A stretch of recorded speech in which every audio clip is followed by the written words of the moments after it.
Hallelujah, hallelujah. Say hello to somebody. Say hello to your neighbor. Say hello to somebody on your left and on your right. We have been looking at redefining education in the 21st century. We looked at the state of things when it comes to the educational sector. We look at all the different realities of the world today. Then we went on to look at the three aspects of education. You are either educated, uneducated, or miseducated. And then we went on to look into the 5 dimensions of education: spiritual education, personal education, academic education, professional education, and financial education. Then we look at the characteristics of the expired education, that is the miseducation that we need to rise above. And we looked extensively at a lot of things along that line. Because of time, let us now look at some of the things I want to recommend, the new educational views that we need to explore. I remember when I was in secondary school, in Omukpo Grammar School, Omukpo in Kwara State. At that point in time, the 6334 education was top gear, and we had a lot of technical aspect to education. There were technical school, technical education, and I remember a lot of machines, a lot of equipment that were brought to the school then to, make provision for people to be able to explore technical education. But, of course, things went wrong. I remember when I was 40 years, when I was about 39, I was preparing for my 40th birthday, and I wanted to do a documentary for my 40th birthday. So I said, okay, we need to do a documentary of where I was born, where I grew up, my primary school, my secondary school, my university, and others. So we traveled down to Kwara State to go to my secondary school, and then also go to Uni Learning, where I, did a few months before I moved to Ilaro, so that I can just go and look at all those land. When we got to the school, the name has changed. It was no more Omukpo Grammar School.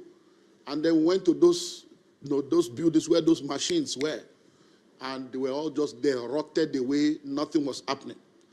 And you see, many of us do not understand that in the world that we live in today, any education that you want to go into must fall into what I call the learn to earn and the learn to create education.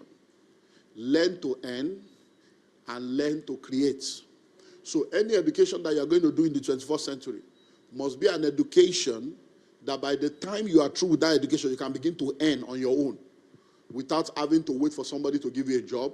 Number 2, by the time you are through with that education, you should begin to create something that will be valuable to your world, because money flows in exchange for value.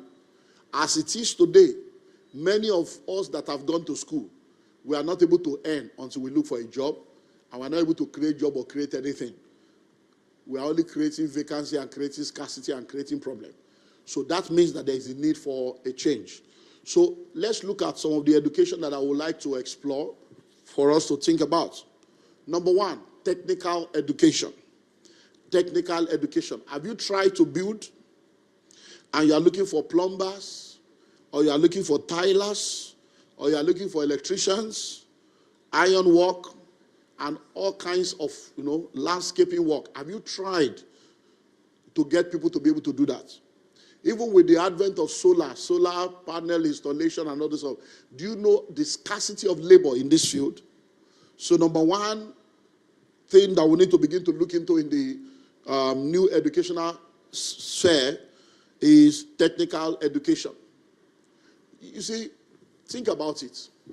When you go to the Western world, plumbers, tilers, electricians, iron workers, roof, people that do, these are multi-millionaires.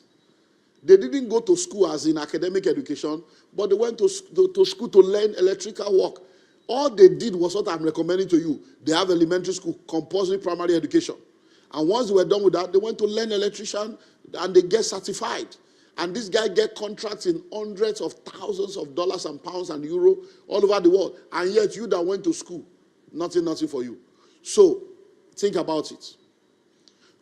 If you want to do a good plumbing job, a good tiling work, a good woodwork now, you most likely have to go outside Nigeria to bring people.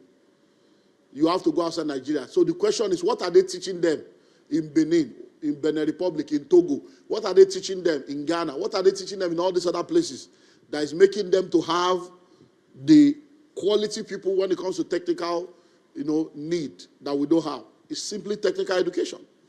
Go to Ghana, you see a lot of technical school, technical college, everywhere. Go to all these countries. But here we have all manner of university, all manner of private secondary school, where people graduate from secondary school, graduate from university, and they can't do jack. They can't do nothing. So number one, we need to look into technical education so that we can begin to help people. So all this one, they are saying no job, no job, no job. No. By the time somebody is gainfully trained, they have a skill. The Chinese proverb said, he teacheth his son to be a thief, that teacheth him not a trade. He teacheth his son to be a thief, that teacheth him not a trade. You need to have a trade. Many of the people that are jackpot now, if they just have some of these things, you'll be amazed at how easy they will be able to land on the other side. We have a lot of people that are needed in this field. Do you know that there are some aspects of work you want to do in building that in the whole of Nigeria, you can't get people that are professional that can do it? Yeah, you have to employ people. I have one of our real estate guys that is doing luxury apartments.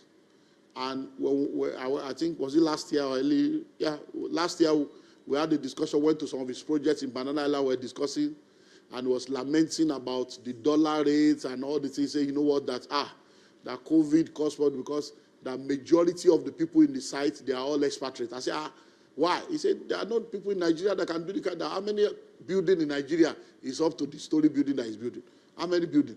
How many people have experienced it? I said, even the school, the people that went to school in Nigeria, even the professors, the lecturer, they don't understand because they only saw it in the book. They have never been part of a project of 20 story, 30 story before. The highest, many of them are built a 6th floor. So they don't even know how to build those kind of houses. They only know it by theory. They have never had practical experience. Imagine that. So we have go to Abuja, go around, you will see a lot of houses where you put on lights in the parlor, the fan in the room will come on. You flush toilets, the tap in the kitchen will come on. And these are people that supposedly are supposed to be builders. So we need to look into technical education. So if you are sitting down here right now and people are telling you, hey, what are you going to do? Sit down. Right in front of me now, there are camera guys doing camera work. And now you'll be amazed. Camera work, editing, all this work, animation. These are things that you can do. You don't need to go to one school and go and spend 4 years. And you can sit down and you can be doing a lot of amazing stuff. Number 2 is vocational education. Vocational education. When it comes to vocational education, you need to begin to think of all the different things that you can do. Many times we only do this as, let's do vocational training. Let's do vocational this. Let's do skill acquisition. And we do skill acquisition and vocational training as a one-off, as a byproduct, just to say, let's just help people. But these are things people should sit down and settle down with. Catering. There are catering schools. You can become a billionaire caterer, a billionaire cook, a billionaire chef. But many of us who have been cooking all our lives, many of us can cook all kinds of stuff, but we have never seen it as anything important because we still want to go to school and go and study when we should begin to make money from our catering. Fashion. I don't need to tell you how many caterers, how many fashion designers, how many people in the fashion world are multi-millionaires and billionaires today. All the designers you are wearing, Louis Vuitton, Gucci, are they not fashion people? Are they not families? Are they not individuals? Now, which school did they go to? Now, so we need to think through this aspect, vocational education, beadwork. Do you know that the Igbo apprenticeship scheme have been studied up to Harvard level? All over the world, people have come to acknowledge the Igbo apprenticeship scheme, where people will come, once you are young, you go and join your brother or your uncle, you would intern and trade under him for 5 years, 3 years, 7 years. By the time you are through, they settle you, you start your own. These are things that we have that are all homegrown solution. Yet we abandon our own, birthright, and then we'll now be waiting for colonial masters to bring educational curriculum and to tell us how to proceed. And they will now say they discovered us. They discover us. So where were we before you came to discover us? We were in obscurity, we were in oblivion. You came to discover Mongo Park, discover you. They just talk rubbish. Mongo Park came to discover us, and they will write textbook that will not put our own history. Before the white man ever came, we are the first civilization. Go and look at the Benin Empire. Go and look at the Benin Kingdom. Go and look at what has been done hundreds and thousands of years ago before one white man come to tell you they are giving you certificate, they are giving you curriculum, they are giving you school, they are giving you education. So vocational what? Vocational education. Then ICT, cybersecurity, coding, animation. Do you know you don't need to do 4 years anymore? There are schools right now that you will go to and they will teach you a lot of IT skill, a lot of things. 3 months, 6 months, you are certified. They will not just train you, they will employ you. And yet people are waiting. I didn't pass JAM. I'm waiting for supplementary list. I'm waiting for GCE. I want to rewrite JAM. And I'm like, what's wasting? Why are we wasting away our destiny? Nigeria open university is there now. Open university is there. People are not going. There are a lot of evening schools, a lot of part-time school, a lot of opportunity. You want to go and do full-time and go and spend 4 years, 5 years, 6 years, wasting away your life, and by the time you come out, useless education, useless certificate, you can't get a job, you can't work with it, you are looking for somebody to give you a job. Then academics, football academy, acting academy, business academy, media academy. These are the new education. You don't need, look, with AI, with technology, you don't need 4 years to study anything. I'm telling you, even the technical, you want to be a pilot, you want to be a surgeon. Do you know that with technology now, many of the courses you are reading and many of the career you are pursuing is becoming obsolete? Because we need fewer people. Because AI and machine is going to be taking over. With the world of robotics, with the world of animation, 3D printing, just, well, okay. A word, they say, is enough for the wise. So these are just some of the things you need to look into, but the key is learn to earn, learn to create. Learn to earn, learn to create. Anything you are learning, it should be something that by the time you are through, you can start earning money on your own. Or you can start creating something that will make you to earn. If those two things are not there, you are still in old school education, and it has expired, it needs to be redefined. And those of you that are starting schools, let's begin to think of new schools to start. If I want to start any school now, this is where I will go to. I will start vocational school, or I will start academy. I will not go into all this normal Ministry of Education kind of stuff. I won't do that. I will start a school where, okay, come and learn plumbing or tiling, or just focus. By the time you are done, we know that we can deal with it. Or I will just start academy. Just start an acting school or a business school or media, something that people can leave the place and begin to earn or begin to create and earn. Once those two things are there, you are in new school. So the new educational views to explore.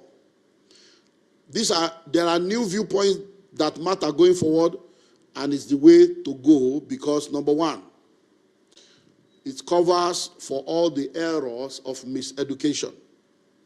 It covers for all the errors of miseducation.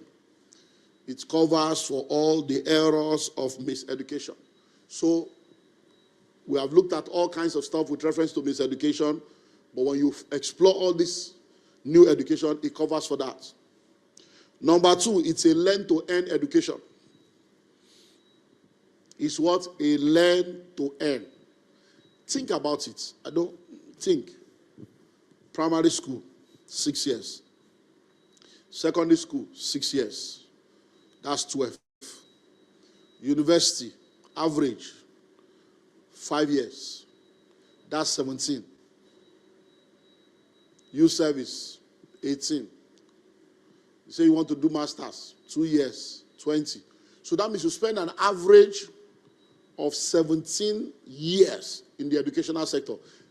We are not counting jealousy, kindergarten, preschool, and all those ones they used to collect your money. So that means you spend an average of, let's say, 15 to 20 years in the educational sector. So think about it. By the time you go through these 20 years, when you now graduate with your BSc, the first letter you are writing is, I beg to apply. Think of it now. Please think. If you have to spend 20 years to still come and beg for a job, you have to spend 20 years. And after 20 years, you can't create any job for yourself. All the things you have gone to school to learn in 20 years of paying school fees, of your parents spending money, of you spending money on children for 20 solid years, when they finally come out, they can't do anything for themselves to begin to earn an income. And they can't create anything that is of value that can help people. Let's think. We are wasting our time. We are wasting our time. All the educational sector of this country, since the day of independence or even the day of whatever, how many things have we invented in Nigeria? How many things have we invented? If all the education we have been doing, we have not been able to invent anything that is solving problem for us, are we not supposed to think afresh? Why are we following the same assembly line? And we are not thinking that there is a need for a change? When you argue with reality, it's because your software is programming you to do that.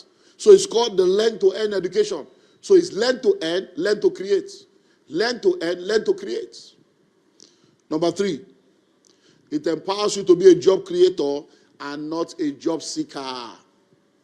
Think about it. All over the world, it is small businesses that grow the economy. Small businesses grow the economy. That's the way it works. So you go to school, you study fashion, you open a fashion store, a fashion house, or a tailoring place, and then you employ 2 or 3 tailors, and you employ a cleaner, so you employ 3 or 4 people. This one goes to catering school, he starts a little eatery, or he starts a little food place, he employs 2 or 3 people. This one goes to this, and before you know it, 3 years, 4 years, 12 years, 15 years. That is how MSMEs grow the economy, by employing people. They create jobs. Now you are going to school, you are coming out, you are looking for a job. Oh, I'm just believing God to go into a multinational. I'm believing God to get into that major blue chip company. Who will start the multinational? Who will start the blue chip company for you to come and start to work there? Eh? Have you seen people there resigning? They don't resign, they retire. People don't resign there, they stay there. They stay there. Even in the civil service, they stay there. Look at NNPC. They are spending billions every year paying salary and maintaining refineries that are not working. They didn't sack them. They didn't even sack themselves. And you say you are still looking for a job. Number 4, it does not take years of your life away learning irrelevant things. It does not take years of your life away learning irrelevant things. So this new education, you don't need 4 years. You don't need 5 years. You don't need 6 years. As a matter of fact, at the risk of being misunderstood, anything you want to do now that within 6 months to 2 years, you can't finish it and begin to end with it, don't waste your life. Except you are talking of highly technical, professional, you want to be a surgeon, you want to be a pilot, but I'm talking of basic life. Because I look at people, you are going to study zoology in Nigeria and there is no zoo. What's wrong with us? You are going to study zoology, Greek accounts, funny certificate. You are studying filing. You are going to school. What's your course? I'm studying, what's that one that I was saying was studying? Store manager. I'm like, what funny course? Some universities, they try, they just create one local course because they know that people are looking, and they used to just enter and go and be studying useless courses. So you are studying botany, you are studying zoology. How many zoos do we have in Nigeria? You are studying zoology, wasting away your life. You now say it's village people. Next, it speeds up your readiness for impact and value. It speeds up your readiness for impact and value. It speeds up your readiness for impact and value. So when you follow this one, you don't need to go through 20 years and come out and you are roaming the streets jobless, roaming the street looking for protests. Then all of you will now go on Twitter, you now go on social media with 50 naira airtime. You are insulting everybody because of the frustration of your joblessness, the frustration of your lack of ability to create a job. Everybody's just frustrated, everybody just they provoke. If you are busy doing something with your life, will you have time to be doing some other things that many of you are doing? There is a failure of systems, and we need to decide not to be a victim of the system. So it speeds up your readiness for impact and value. And then finally helps you to grow and upgrade as development unfolds.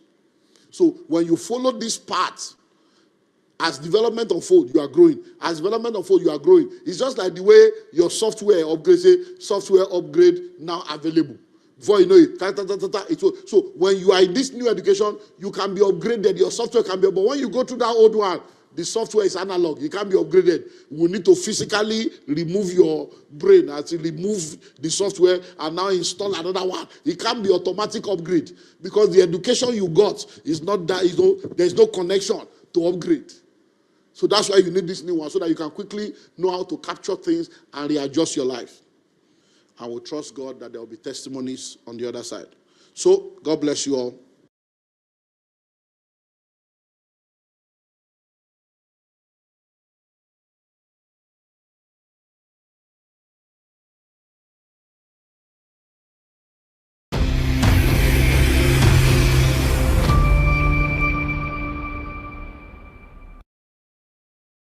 Have you heard of GRIP 2026? This is not a public training, it's a private room where serious-minded, intelligent, and intentional individuals, families, and organizations are coming together to learn what they need to learn in order to win where they need to win. There are things that people do in secret that makes them to shine in the open. And if you become a part of this room, then you'll be ready to shine in the world of real estate and become a major player. If you understand this message, you will know that this is for you. Join us now.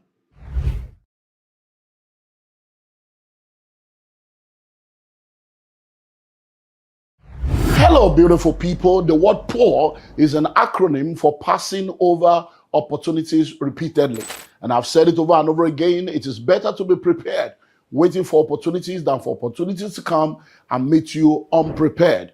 October 2025, we did the pre-launch of the Madiba Palm Tree Farm. We launched at that point for those that believed in us, and a couple, Mr. and Mrs. Thomas, bought 10 hectares. You heard me right, 10 hectares at the pre-launch level. In less than 1 year, when we launched in January 2026, their investment has already given them 50% return in less than 5 months. Guess what will happen? By the time we're done with this launch offer, by the middle of the year, we're looking at May, June 2026, we're going to be increasing the price of the Madiba Palm Tree Farm. So if you are listening to me right now, don't allow this opportunity to pass you by. Take advantage of the opportunity now to lock down your portion of 1 acre, 1 hectare, 10 acre, 10 hectares. If you have money sitting down in the bank, instead of doing cash banking, come do land banking and come do palm tree farm. So we want everyone listening to me right now to take advantage of this opportunity. You don't want to look back and say, and I heard when the land was 4 million. I heard when it was 6 million. And then now they will tell you it's 20 million. We're going to be planting. The nursery is ready. The farm is ready. So you are plugging into something that is on the way to producing. So we look forward to welcoming you. I'm Olumide Emmanuel, and I approve this message. Yes, so another opportunity has come for you to be a landowner in Abuja. C of O, checked. R of O, checked. Approved layout, checked. Register survey, checked. Development, checked. Listing and listing well. The Genesis Estate Abuja is one of the hottest land you can ever be a part of right now. In Genesis Estate Abuja, we have almost 50 buildings that have already been developed that is awaiting you to come by and move in. And guess what? We've just signed an agreement to begin 500 housing units along with a government agency. So buying a land in Genesis Estate in Abuja is no more something you need to delay on.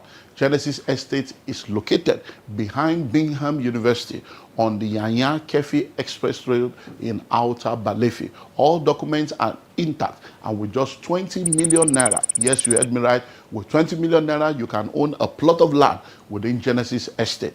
That 20 million covers for the land, it covers for your developmental levy, it covers for infrastructural due, it covers for all your documentation, no hidden fee, and guess what? We give you 90 days to make the payment. Only 70 plots available. Rush now and grab it. I'll see you in the new location.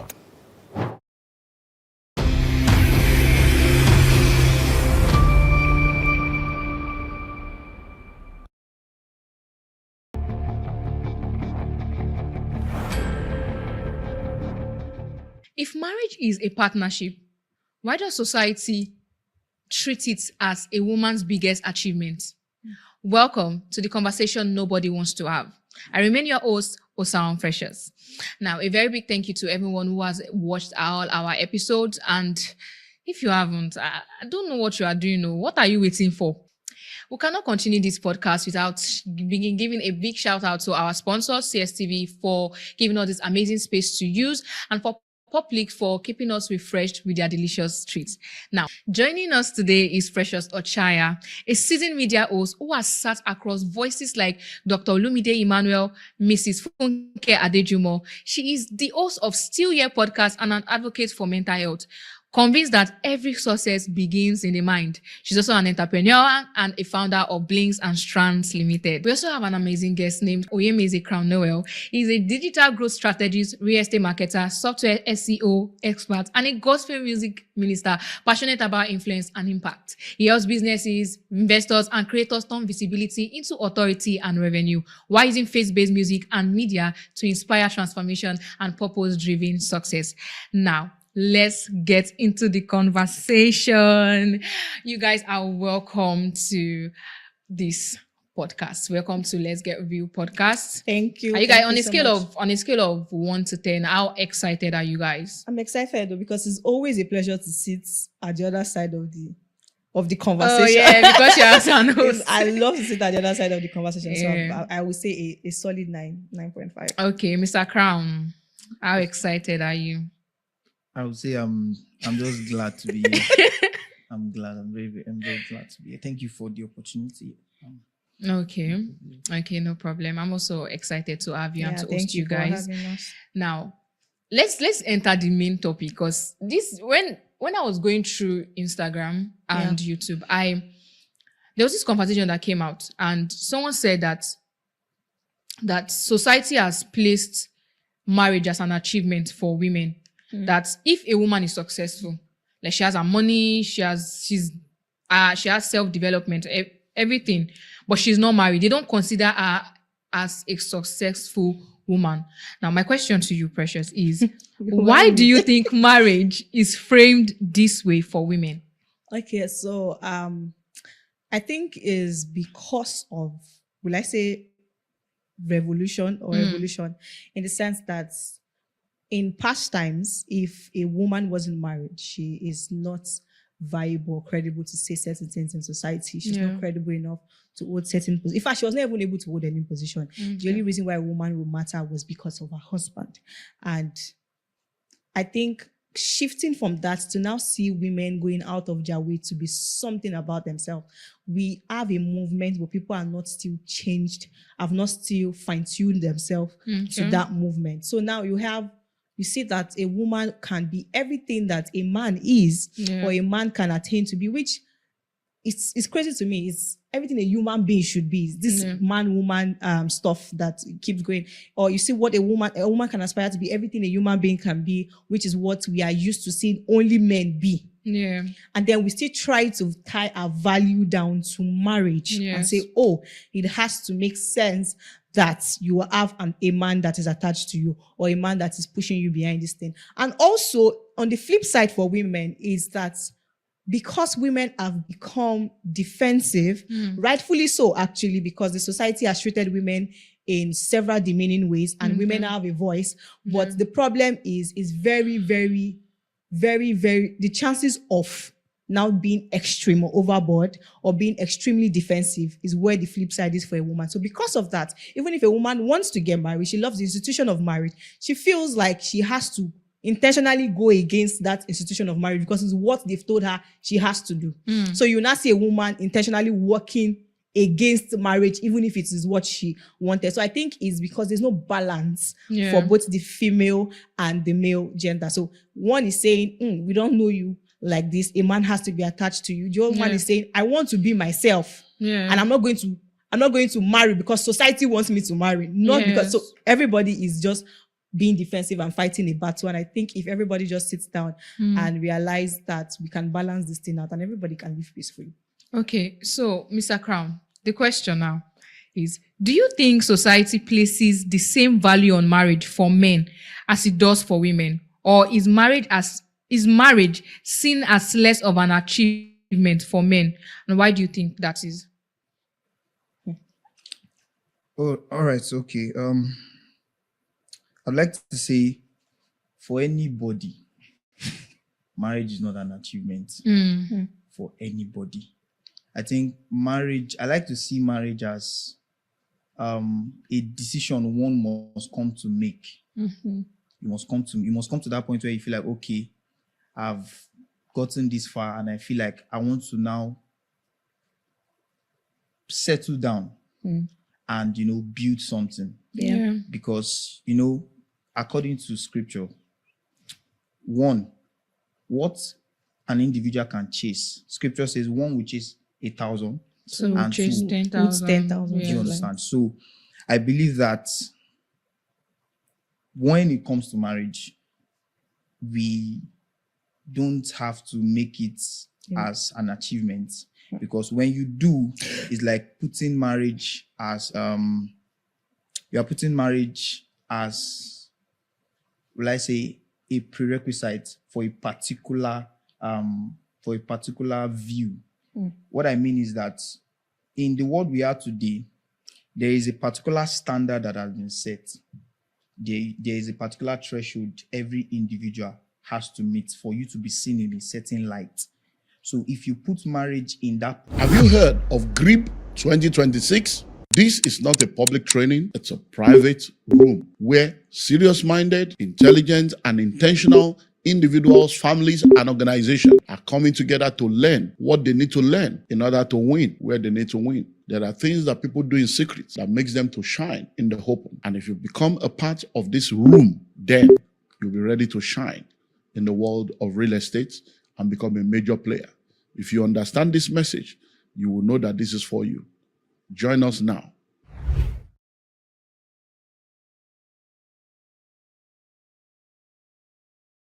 Position, you're actually demeaning the original intent of marriage. So let's take marriage, the context of marriage, back to the original intention. That's from creation. So when God created man, he first of all saw that it was not good for a particular kind of man to be alone, not just any man. It is a particular kind of man. And if you look through scripture, you find out that that kind of man is a man of responsibility. Do you understand? Yes. So in a nutshell, any man who is not responsible should stay alone. Do you understand? Okay. So marriage being an achievement, I'd say marriage is like, it's a compensation for your responsibility. Do you understand? So if you watch, Adam was all about his business.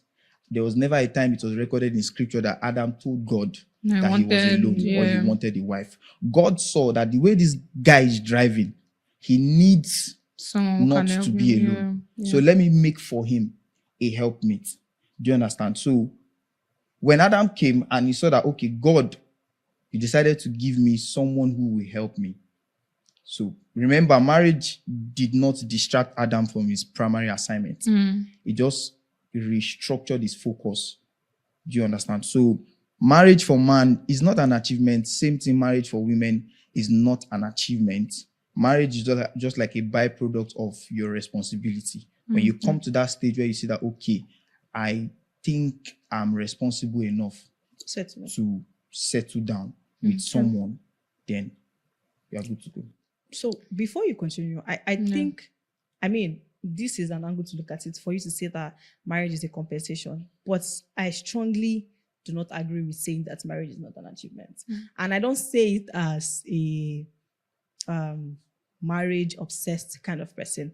Personally, for me, I've never really thought about marriage. I think the first time I ever thought about getting married was in 2022, and I've only thought about getting married to one person. So it has never been like on a, in the to-do list of what I wanted to. When I looked at my life in the future, marriage was not always in the picture. But what I'm saying is, it doesn't take away the fact that it's an achievement. And why I would say that is there are people that aim for this. There are people that aspire for this. Yeah. And I think it's quite, is a conservative word to kind of like demean that joy that they feel when they get to that position, when they get that thing that they are longing for, and to say it's not an achievement. I feel it kind of devalues the entire, institution of marriage. If you look at it now, when people say, oh, marriage is not an achievement, you do this, to be very honest, I think it's very easy to live with somebody for the rest of your life, or for you to come to a point and say, I chose this person and I chose right. And you are spending the next 70, 60 years of your life. That decision is very, very important. That decision actually is like a trajectory for every other thing that's going to happen to your life, whether you like it or not. Whoever you choose to spend the rest of your life will determine a whole lot about your future, determine a whole lot about your life, your generation, your children, your businesses. All this partner is going to have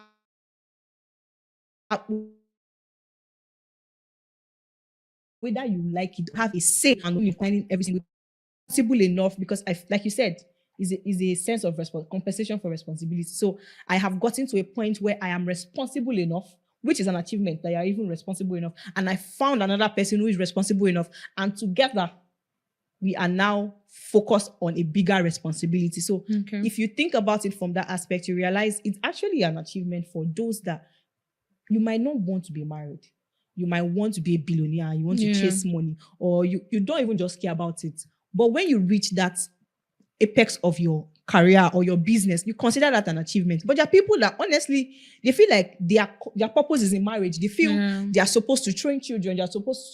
Their ministry is in marriage. They want to bring the next generation. They want to be fruitful.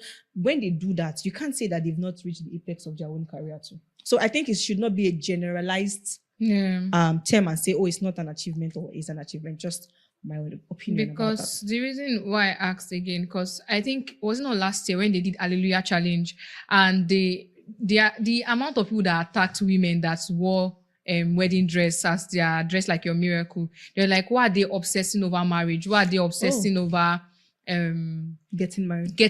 That, do you think that society has put it in these women not because they want to get married? Do you think that society has put it in these women that marriage is actually an achievement? Definitely, like society. I mean, online banters are not something that I because the same society that is dragging these women are the same society that puts this pressure on women. Yeah.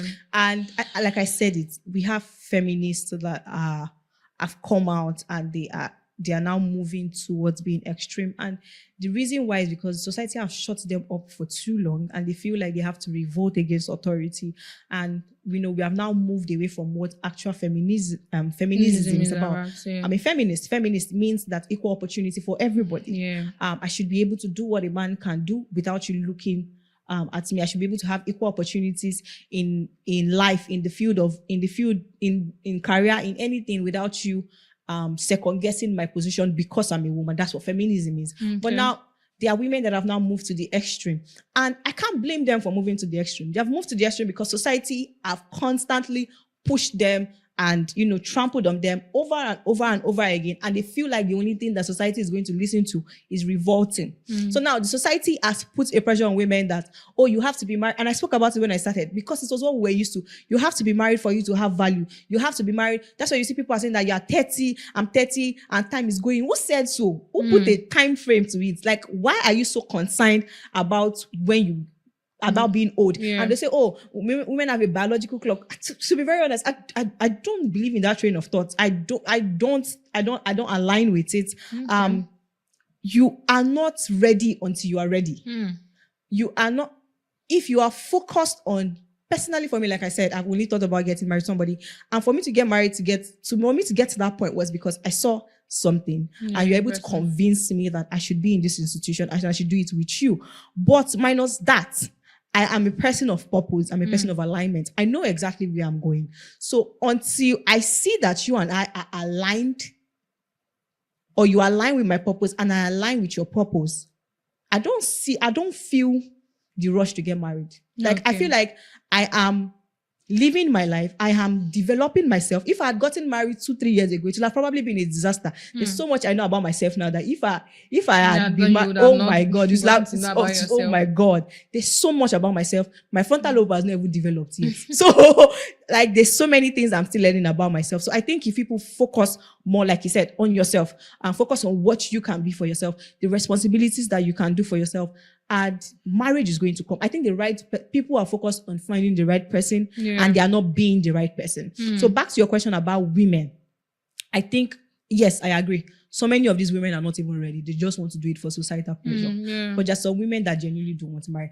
And you know what made me happy? Last year, I saw a lot of men coming outside to wearing suit and ring. I'm like, equality, this is what we're talking about. Let it not be like as if it's only the women that are obsessed. Because we are making it look like there are men that want to get married too. Actually. But they're not vocal about it. But women are free to be vocal about it because we've been told that this is, we should find it. So will I say it's a bad thing that you go on prayer, corporate prayers and say, I want to get married, I wear wedding gown. If it works for you, no problem. But just be sure that your intent is right, that you actually want to get married because you've tried as a good person, you've tried as somebody that's worked on yourself, and you've not been able to find that person. So now you need a supernatural intervention. And not that you are doing it because you are pressured by society, pressured by your parents, pressured by friends to want to do it to prove a point. That's not the reason why you should be getting married. Okay, thank you. So, Mr. Crown, when she was saying something, it's just like you wanted to just talk, or maybe.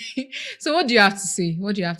All right. So, first of all, I would say that the society putting pressure or mounting pressure on, let me use ladies, for example. I think that many ladies do not even really know what marriage is. I feel like a lot of them that are saying they want to get married, they actually are just hoping that one day they'll get their dream wedding. A lot of people are preparing for wedding. They're having pressures on wedding rather than understanding the institution, marriage that they're going into. I used to have this. I have a friend that always, when we sit down to talk, we always tell ourselves back then, and we'll be like, any woman that's going to get married to us should not, even if no matter the amount of money we have, should not be prepared for maybe a luxurious or a frivolous wedding. Okay. We are just going to do something simple. And, having to sit down and calculate, have that train of thought. Hello, beautiful people. The word POUR is an acronym for passing over opportunities repeatedly. And I've said it over and over again. It is better to be prepared, waiting for opportunities, than for opportunities to come and meet you unprepared. October 2025, we did the pre-launch of the Madiba Palm Tree Farm. We launched at that point for those that believed in us, and a couple, Mr. and Mrs. Thomas, bought 10 hectares. You heard me right, 10 hectares at the pre-launch level.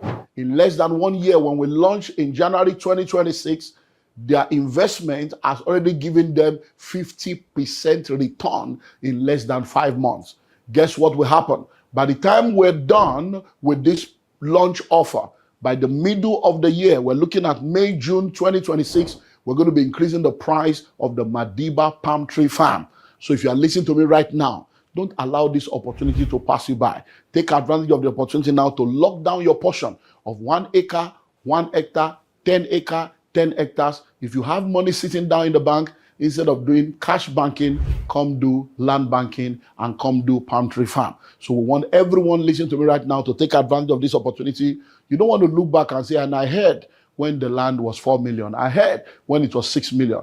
And then now they will tell you it's 20 million. We're going to be planting. The nursery is ready. The farm is ready. So you are plugging into something that is on the way to producing. So we look forward to welcoming you.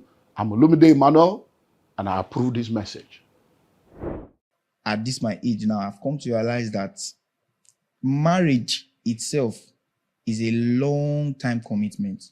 And I feel like a lot of ladies, when they sit down and calculate the costs, they will say that it is not worth rushing into. Do you understand? Marriage is not worth rushing into without proper scrutiny and proper investigation on what you are going to do. Do you get? She made mention of,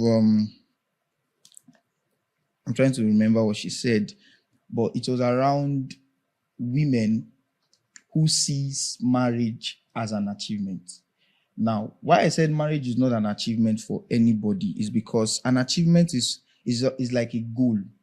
You set it, and when you set it, when you hit it, only few persons are hungry enough to continue in a particular path without losing focus. There are only few persons. So when you say marriage is an achievement, it's like when you get married. The question now is, what next? Do you understand? When you get married, what next? And I will still say that marriage is not an achievement for anybody. Personal opinion.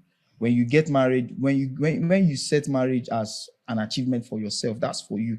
Yeah. Do you understand? That's for you. But I'd like to say, while you are setting marriage as an achievement, also do well to ensure that you are not lacking in other areas.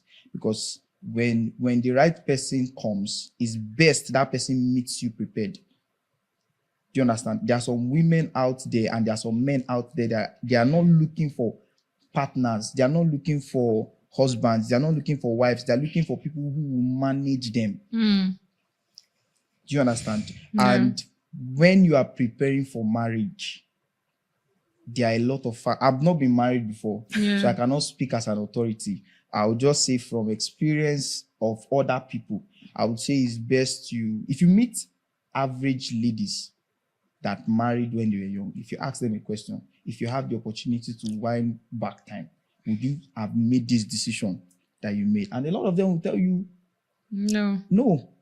Because why? If you ask them, okay, go further to explain, there are a lot of things they will say which I'm not ready to go into. So for her saying marriage is an achievement for some persons, I really, really, really understand that for some persons, due to pressure, due to societal pressure, even some pressure from their family, pressure from home. And I would like to say this to mothers: don't force your child or your daughter or your son to live your dream life. Don't try to force your dream life on most mothers, because when you do that, you're actually pushing them to make certain decisions that when they look back, they will not be grateful for. So I feel like mature into marriage rather than wanting marriage. Mature into marriage, because marriage takes a lot. Marriage takes a lot. It's a long-term commitment. This, like she said, this is somebody that will have says. He would have a say, she would have a say in any decision. I was talking to a client one time and I'd already told him, I said, we have actually spoken. And he has already told me, I said, don't worry, when I get home, I'll fill the form and, I'll send it back. I was reaching out to him and he was not responding, only for him to just reach out to me and I spoke to my wife. And this is not something that I want to do now. So, you see, all these things are, because most especially this generation, many of us we are having Netflix imagination, and we are having Hollywood, no longer Nollywood. It's Hollywood. I'm not sure anyway. I'm just part of the few persons that still, shout out to Hollywood, Nollywood. Sorry, I think I'm part of the few persons that still fancy Nollywood. So I would say, keep your dreams alive, no doubt. Keep your dreams alive, and prepare for marriage. Mature into marriage. I think I'm going to start from the end, some of the end point of what you said. Okay. Just I have a question for you, but just from the end point of what you said. Like, it's almost like we're on the same page. And for some things, in the sense that I said marriage is an achievement for some people. You also said achievement is when you set a goal, and which was what I explained in the first place. There are people that have decided that this is what they want for their life. They feel this is what they are committed to. This is their purpose. You have no rights to discredit another person's wants and needs because they don't align with yours. I feel like it is ignorance and it is pride to say that your feelings are not valid or your intentions are not valid. No. I'm not saying about you. I'm talking about in a general sense of it, because a lot of people that attack women or men that say that is an achievement are coming from that angle that it's not a big deal. Wait, I'm going somewhere. It's not a big deal, and the rest of that. So I have said it that there are people that have decided, not out of societal value. I never said getting married out of societal value when I was explaining about it being an achievement. I'm talking about being true to yourself and saying, oh, this is exactly what I do want for myself, to get married and all of that. And when you say things about, I agree with you on people getting married young. I think in this day and age, getting married early is not an option. Now, our fathers did it, and it was easy for them. It was good for them. And I feel they were able to bypass it because it was the level of exposure then and level of association now is not the same. Yeah. Now we know what is wrong. It's when you have knowledge that you can say, I can identify that the way this man is moving or the way this woman is moving is wrong. And let us stop saying marriage for young girls. Marriage is for everybody. Yeah. The pressure is whether say women don't take it as an achievement, men don't take it as an achievement, or men don't rush into it, women don't rush. I think it's for everybody. So we should first remove the gender war. A man and a woman, the both of you want to get married. The both of you work on yourself. You said something about, so when you now get to marriage, what next? That's the problem. What you are talking about is wedding. You never stop getting married until you are divorced. Marriage is an institution that you never graduate from, except you are divorced from it. So if you say marriage is an achievement, it means it's a continuous thing. Not saying that when you can say, okay, when you do the wedding, what next? But if you are going to use the word when you get married, what next? My dear, there's no what next. The what next is inside the marriage. So it's an achievement because you continue to work it out. You continue to work out. What he said, what I was trying to say, I don't know. Correct me if I'm wrong. Because most ladies, they're not marrying because of, for partnership, like I said earlier. They just want to marry because some people just want to marry because of the wedding. Oh, I want my Okay, yes, I think that was the wedding. Thing. Oh, did you see the way? My dream wedding, my fairy tale. Yeah, this person's wedding was. They just want that fairy tale wedding, and when they do it, after they are married, it's disaster. Yes. So I guess what you're saying. My problem is I'm trying to decentralize it from women. It's not only women that don't know what they're doing. Men don't know what they're doing. Oh my God. I'm coming. If you sit down and try to go through the data, a lot of men don't know what they are doing. Do you have experience? Do you have stories that you can tell let me us? tell you Why something. do you think so? Why I think so is because I think I was listening to, I don't know which preacher I was listening to recently, and he said something very profound. So many meetings on training women on how to be wives. Yeah, so many conferences on wives being better wives. What do we have for the husbands? What do we have for the boy child that is training? There's a lot of women training their daughters. You know one thing about me?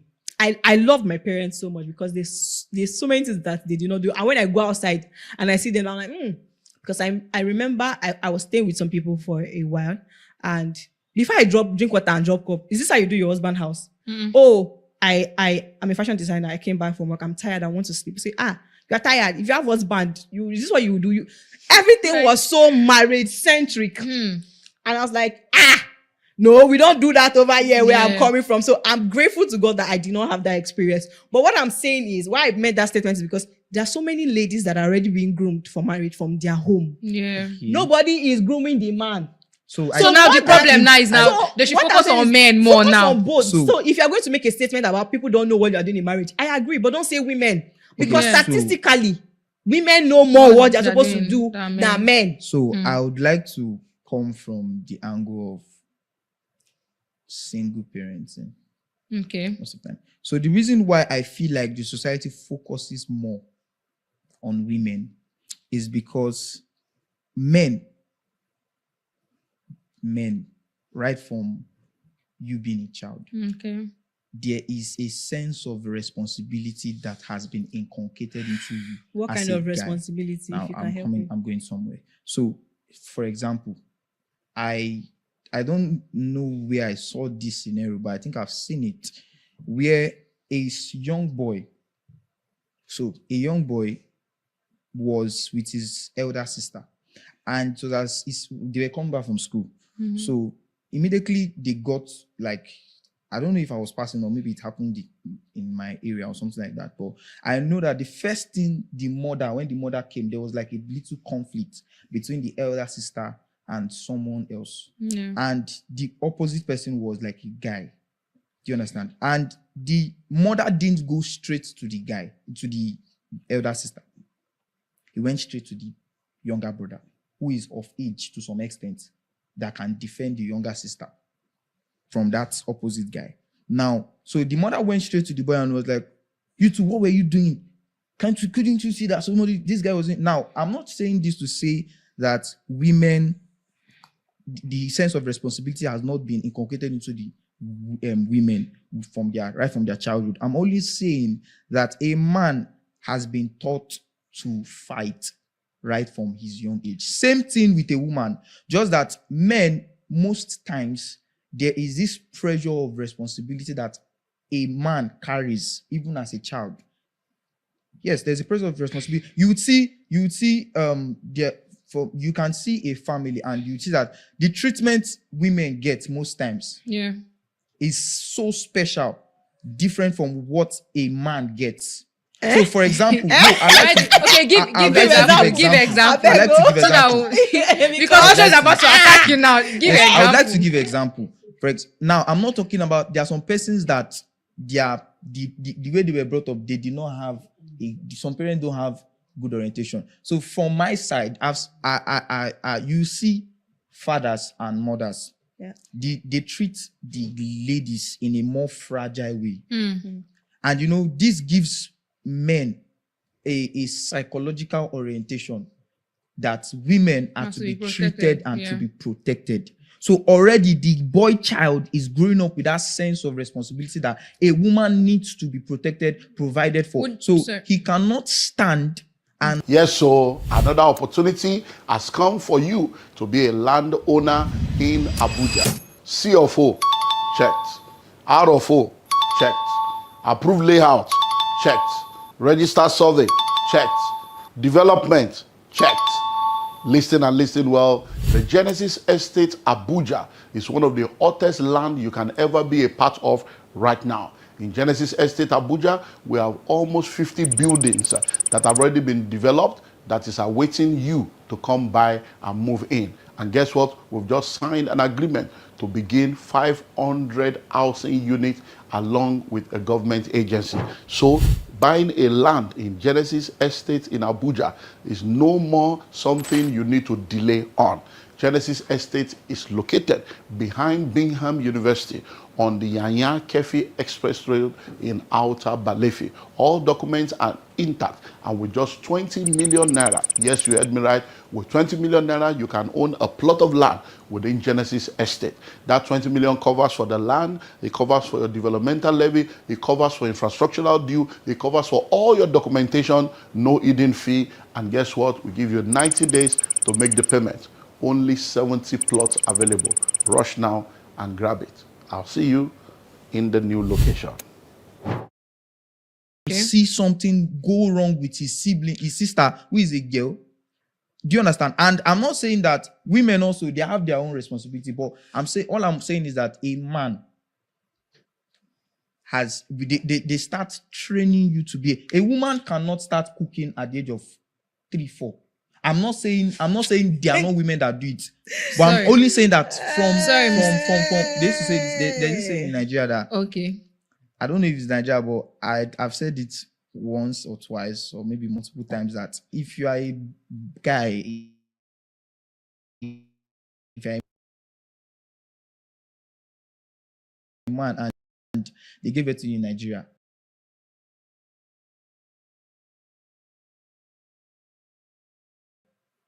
life is, a human being is different. Me, I'm coming from the angle of, I've never been a woman, so I cannot know what a woman go through. What you are saying now, I think that should be like in the old, let me just put in the olden days, because but currently now, because I complain about men of these days. Have you heard that statement that who trained these guys? So that's why I said that. There is women. I grew up hearing that. I grew up hearing that, and I've also read about it in books that you can tell the difference when a woman trains a boy and when a man trains a guy. Society just hates women. No, I'm not training anything at women. Wait. Let me finish. Okay. Please finish. This because Precious is about to attack you right now. This is a conversation, it's not meant to be an argument. It's just a conversation. Yeah. You are sharing your view and I'm sharing my view. Do you understand? So now there's a difference between when a woman trains a boy and when a man trains a boy. Now, I'm not saying a woman cannot train a guy properly. I'm only pointing at the difference. Now, men, I don't know, but the way I feel men think a real man is that when you are faced with your same gender, there's this kind of fear. When your dad, for me, anytime I'm misbehaving and I just hear your dad is coming, there's this sense of order that just comes into my brain. But when I see my mom can beat me all she wants.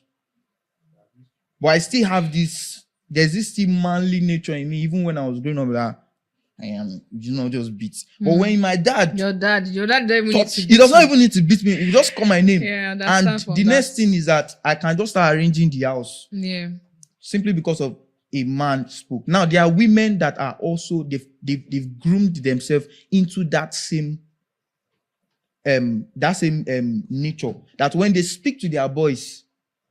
But the start, I'm only pointing out the start, that when a man trains a boy, I'm talking about a responsible man, because my dad trained us so much that we can go hungry for our sisters to eat. My brother and I can go and work and take the money and give to my sister and say, she'll be watching this and she can attest to it. My mom and my dad, they may watch this and they can attest to it. We can go outside. We've gone outside, walk, bring it home, and just say, okay, take. So that was this. So I'm saying, when a real man, I'm not talking about a man that is irresponsible. When a responsible man trains his son, and a responsible woman trains her son too, you can see the difference. Okay, so you can see the difference. Thank you. So Precious, it's time to say first of all, yes, like you said, I just wanted to start from there. It was never an argument. It's always been a conversation. But it's important to make mental note so that you don't forget when you mention something. Because now I've forgotten some of the things that you mentioned. One thing I'm going to say is, I wish everybody can just be a feminist. See, feminism is so fought against, and is exactly what the society needs. And you can fight it, but if you study and find out the exact real meaning for feminism, you find out that it is the answer to all of these questions that we have. Feminism brings balance. It is not. But they can never be balanced between a man and a woman. No, they can. No, they can. They can never be a balance to say a man and woman in marriage. They cannot be a balance. Even outside of marriage, my even brother, my dear, there is. Even in society. Wait, are you saying in marriage they can be balanced? No, in marriage, especially if you are a believer, there's an order to things. True. There is a head, and you submit. I believe in that. I believe in scriptures. Submission, people understand what submission is. People understand the man loves, the woman submits. To love, you submit to. Yeah. So I don't like to go into that topic because a lot of people might not agree with it. But in society, feminism is what we need for balance. In the sense that a woman, it doesn't really matter whether you agree or not, but it's the truth. A woman and a man should have equal opportunities. You don't tell me that I can't stand in a room. That's what feminism is. That's the balance we are talking about. So why you counter? So a woman and a man should have equal exposure, equal value system, equal opportunities. That is the balance that we need. So sorry, do you believe that? I'm so sorry to cut you short.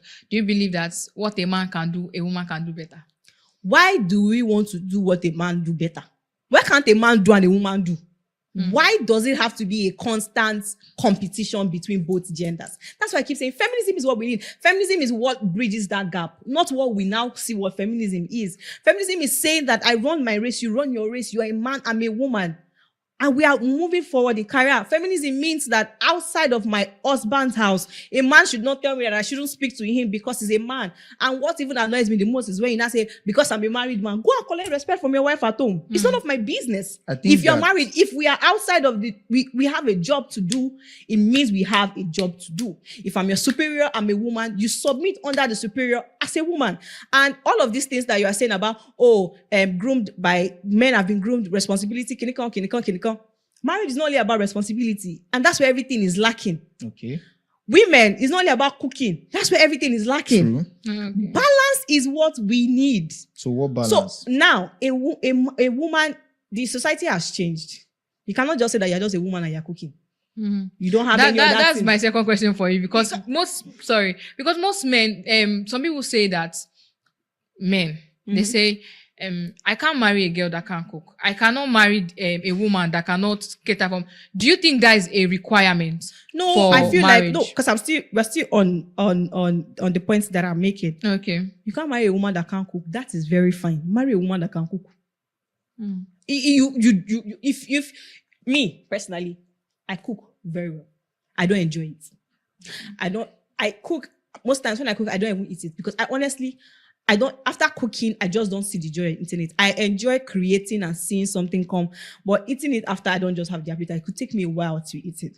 If a man comes and says, because of that is not going to marry, because I said I don't enjoy cooking. Did I say I don't cook? No, I said I don't enjoy it. Do I do it? Yes. The only time I enjoy cooking is when I'm doing it for people that I love. So I cook for my father a lot because I love it when he eats it and like, oh, this tastes nice. My brothers cook. And that's why, once again, I'm very, very grateful for the kind of house I use. Because I heard you say when a man raise a woman, and when a man raise a boy, and when we need the two to raise a home. No, I said I'm coming from the angle of single parenting. So I'm talking now based on whether even when both of them raise when a man raise a woman, there's a problem. Yes, actually. So we can't say just because there's a dominant factor as a man, you need a masculine kinikon. My house. Because you were saying something that, if your dad comes, everybody moves, and I can't count the number of times my father raised his hand against me. I was not raised in that kind of household. In fact, the person I was raising her hand was my mother. He doesn't need to raise his hand. And minus that, the one person that was always most reasonable in my parents was my dad. He was the one that would sit down and have conversations and like, why are you doing what you're doing? Do you think it's for the ladies? Because you No, said it's the same for my fathers brothers. are always calm and patient with their girl child rather than the guys. My brother will sit here today and rain praises on my father. I have memories of my father sitting down with my brother, playing Ludo, playing what, sitting down with his friends, joking with us, and all of that. It doesn't take away who he is as a father. And that's why I always appreciate that I saw balance in my home. I saw balance growing up. And I knew what I wanted. My mom has always been an entrepreneur from day one. My father has been doing remote work before remote work became a thing. So it gave him much time to even do things at home. And my mom has always been going to her shop. She has even been the one that, in fact, we see my dad more than we do see her. Okay. Did it stop him from his responsibility? What I'm saying is that it doesn't take only responsibility to be a man. Especially if you're coming into the institution of marriage. And as a woman, it doesn't take only just cooking or knowing how to nurture a child. Now, the world has changed. There's a new rule. Everybody needs to match up, to meet up and create a balance. So, that balance that everybody needs, it's feminism. So, it is feminism. What's the new rule? The new rule is that as a man, you don't only have to have responsibility, you need to have emotional intelligence. So you need to have comprehension skills. You need to have communication skills. You need to be available, not just monetarily like what we were used to. You need to be available emotionally, intellectually, and you need to be present.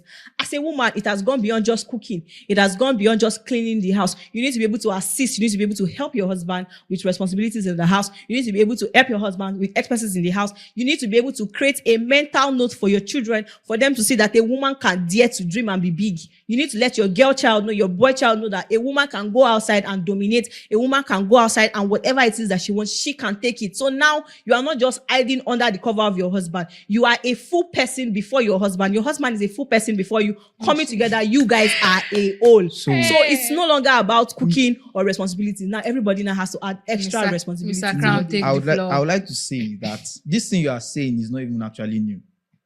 It is actually. It's not There's new. so many marriages that It's do not not new. practice that. I It can is tell you not for new. a fact. So because everything you just mentioned, I remember my dad doing all of these things.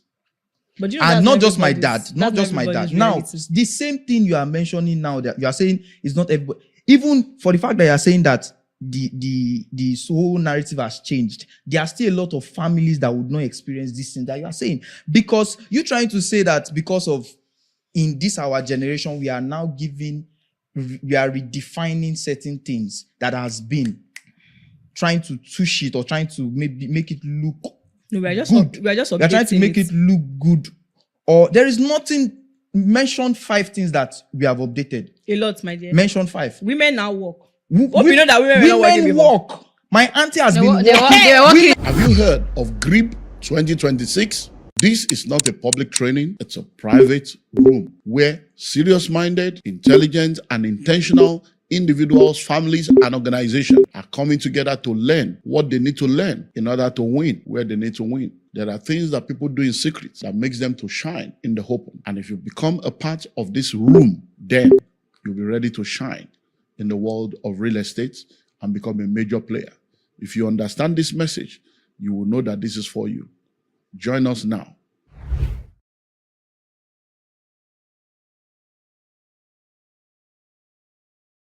The farm. Women work.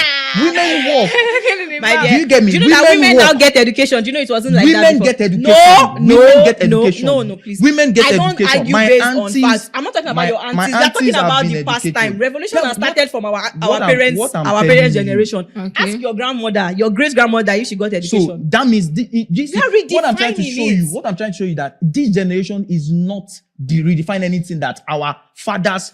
I'm talking about my father's generation. Since you said they've been the one redefining this thing. I disagree. But this generation, the only thing I feel like we do is because a lot of people now feel like they have platforms. And you know, when you have platforms, when you don't know the value of what you have, abuse is inevitable. When the purpose of a thing is not known, abuse is inevitable. You look at a girl, a 16-year-old girl who has no experience, who has a proper understanding about life, who has probably been mentored or schooled by somebody who has maybe a wrong marriage or marital background, who come on social media and be feeding nonsense to people. Now, let's not even talk about a 16-year-old girl. Let's even talk about that 28-year-old girl who has all her life, she has gone through, she has been maltreated, she has been emotionally mismanaged, she has gone through a lot in her life. She will take the camera, take her iPhone, and take mic and be spilling out things. Now, I'm not saying that girl is wrong.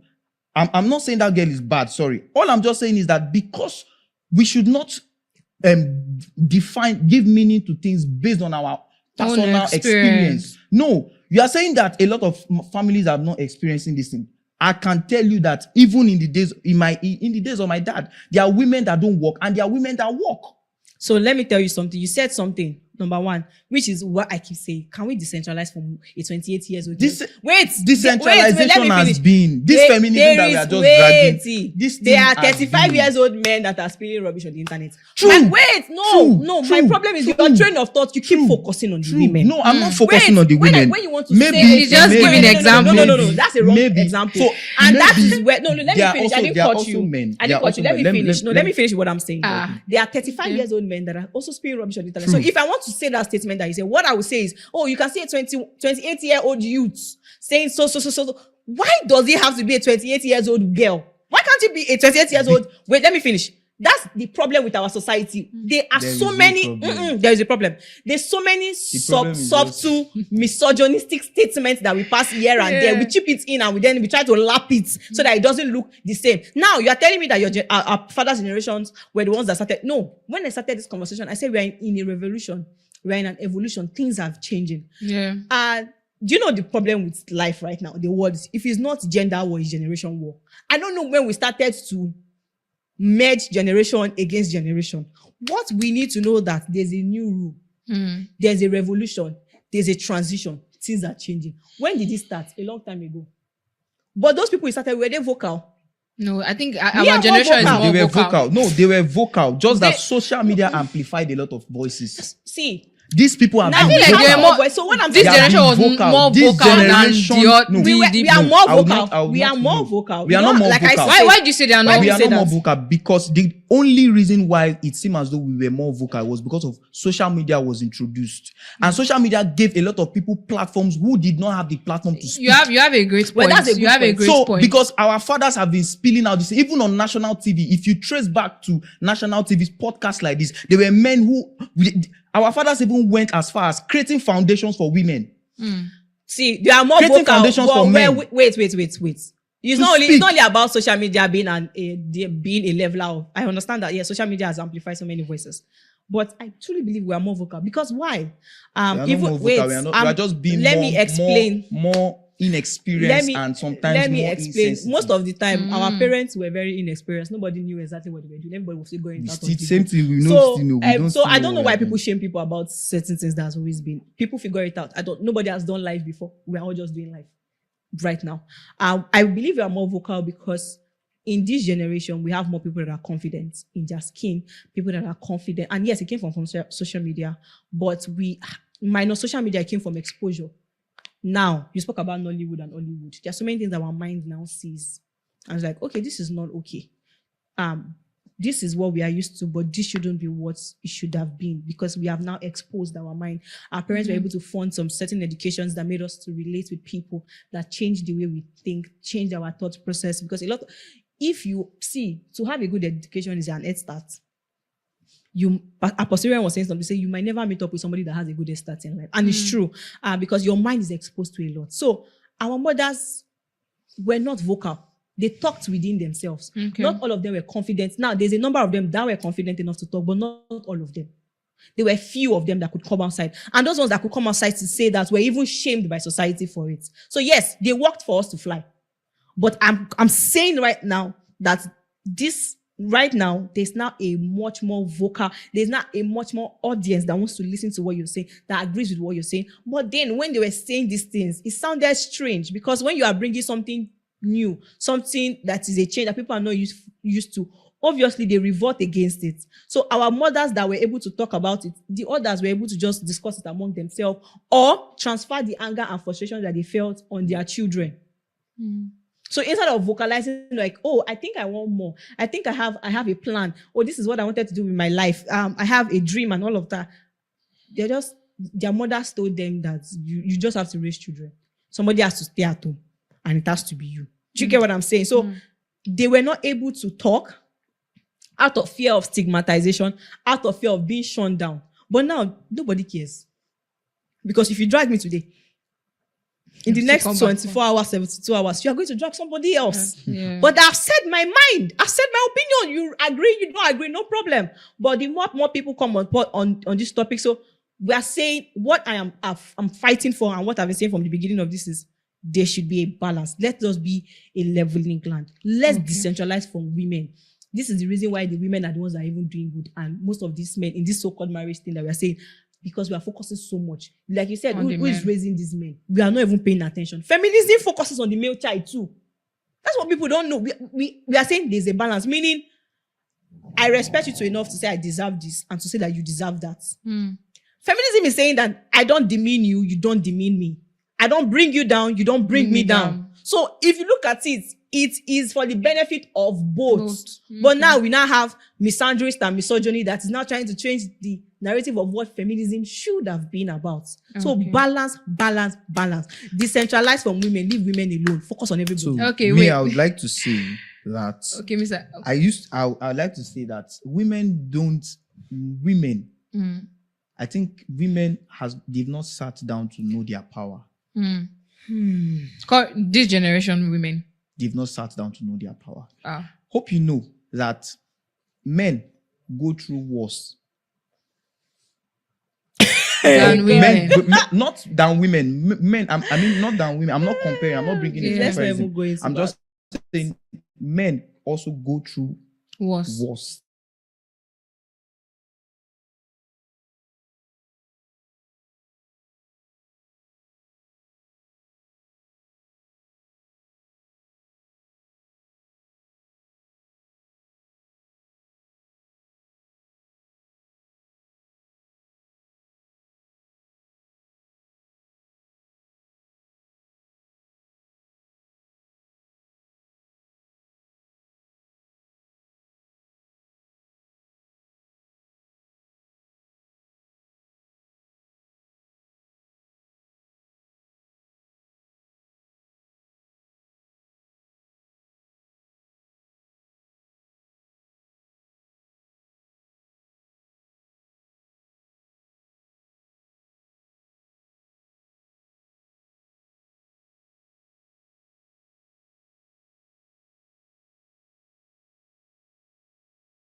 It's the same for my fathers brothers.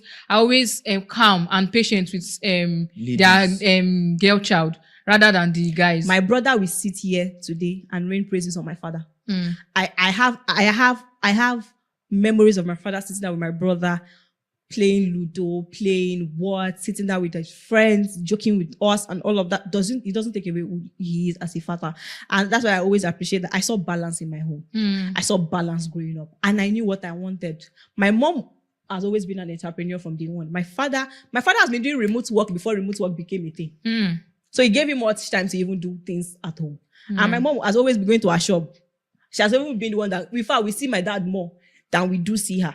Okay. Did it stop him from his responsibility? What I'm saying is that it doesn't take only responsibility to be a man. Especially if you're coming into the institution of marriage. And as a woman, it doesn't take only just cooking or knowing how to nurture a child.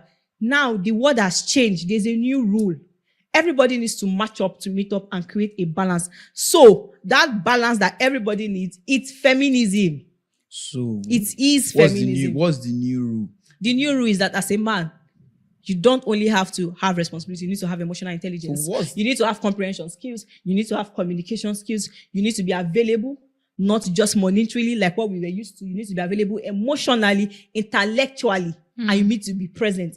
As a woman, it has gone beyond just cooking. It has gone beyond just cleaning the house. You need to be able to assist. You need to be able to help your husband with responsibilities in the house. You need to be able to help your husband with expenses in the house. You need to be able to create a mental note for your children, for them to see that a woman can dare to dream and be big. You need to let your girl child know, your boy child know that a woman can go outside and dominate. A woman can go outside and whatever it is that she wants, she can take it. So now you are not just hiding under the cover of your husband. You are a full person before your husband. Your husband is a full person before you. Coming together, you guys are a whole. So it's no longer about cooking or responsibility. Now everybody now has to add extra responsibility. Mr. Crown, take the floor. I would like to say that this thing you are saying is not even actually new. It is actually. It's not There's so new. many marriages that It's do not not new. practice that. I It can is tell you not for new. a fact. So because everything you just mentioned, I remember my dad doing all of these things. But you know, And that's not just my dad, everybody's- not that's just my dad. everybody's Now, reality. the same thing you are mentioning now that you are saying is not everybody. Even for the fact that you are saying that the whole narrative has changed, there are still a lot of families that would not experience this thing that you are saying. Because you're trying to say that because of in this our generation, we are now we are redefining certain things that has been trying to touch it or trying to maybe make it look No, we are just good. we are just We are trying to updating make it look good. Or there is nothing. Mention 5 things that we have updated. a lot, my dear. Mention 5. Women now work. Hope you know that women were not working Women before. work. My auntie has They been wo- they wo- working. they were working. Have you heard of GRIB 2026? This is not a public training, it's a private room where serious-minded, intelligent, and intentional individuals, families, and organizations are coming together to learn what they need to learn in order to win where they need to win. There are things that people do in secret that makes them to shine in the open. And if you become a part of this room, then you'll be ready to shine in the world of real estate and become a major player. If you understand this message, you will know that this is for you. Join us now.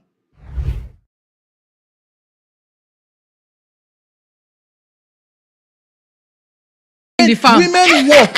Women work. My Do dear, you get me? Do you know that Women women now work. get education? Do you know it wasn't like that Women before? get education. No, Women get no, education. no, please. Women get I don't education. argue My based aunties- on facts. I'm not talking about my- your my aunties. We are talking aunties have about been the past time. educated. Revolution Yeah, has started from our what I'm parents, our telling parents' you. generation. Okay. Ask your grandmother, your great grandmother, if she got education. So that means what I'm trying to redefining show you. it. What I'm trying to show you that this generation is not redefine anything that our fathers. I'm talking about my father's generation. Since you said they've been the one redefining this thing. I disagree. But this generation, the only thing I feel like we do is because a lot of people now feel like they have platforms. And you know when you have platforms, when you don't know the value of what you have, abuse is inevitable. When the purpose of a thing is not known, abuse is inevitable. You look at a girl, a 16 years old girl who has no experience, who has a proper proper understanding about life, who has probably been mentored or schooled by somebody who has maybe a wrong marriage or marital background, will come on social media and be feeding nonsense to people. Now, let's not even talk about a 16-year-old girl. Let's even talk about that 28-year-old girl who has all her life, she has gone through, she has been maltreated, she has been emotionally mismanaged, she has gone through a lot in her life. She will take the camera, take her iPhone, and take mic and be spilling out things. Now, I'm not saying that girl is wrong. I'm not saying that girl is bad. Sorry. All I'm just saying is that because we should not give meaning to things based on our personal experience. No, you are saying that a lot of families are not experiencing this thing. I can tell you that even in the days of my dad, there are women that don't work and there are women that work. So let me tell you something. You said something, number one, which is what I keep saying. Can we decentralize from a 28 years old? Decentralization has been this feminism that we are just dragging. There are 35 years old men that are spilling rubbish on the internet. True. My problem is your train of thought. You keep focusing on the women. No, I'm not focusing on the women. When you want to say, he's just giving example. No, that's a wrong example. And that is where let me finish. I didn't cut you. Let me finish. No, let me finish what I'm saying. There are 35 years old men that are also spilling rubbish on the internet. So if I want to say that statement that you say, what I would say is, you can see a 28-year-old youth saying so. Why does it have to be a 28-year-old girl? Why can't it be a 28-year-old? Wait, let me finish. That's the problem with our society. There are so many. There is a problem. There's so many subtle, misogynistic statements that we pass here and there. We chip it in and we try to lap it so that it doesn't look the same. Now you are telling me that our father's generations were the ones that started. No, when I started this conversation, I said we are in a revolution. We are in an evolution. Things are changing. Yeah. And do you know the problem with life right now? The word, if it's not gender war, it's generation war. I don't know when we started to merge generation against generation. What we need to know that there's a new rule. There's a revolution. There's a transition. Things are changing. When did it start? A long time ago. But those people who started, were they vocal?